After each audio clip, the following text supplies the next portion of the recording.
Crude oil futures, they managed to bounce off their lowest levels since back in June on Wednesday as investors awaited key U.S. weekly supply data in order to gauge the strength of oil demand from the world's largest economy.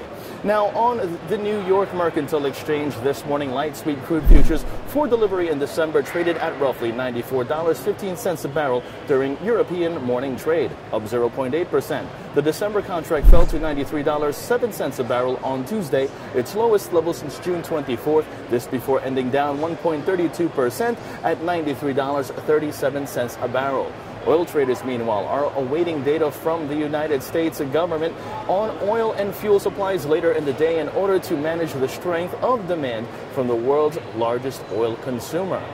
At the same time, the report is expected to show that U.S. crude oil stockpiles rose by 1.7 million barrels last week, while gasoline inventories were forecast to fall by roughly 400,000 barrels.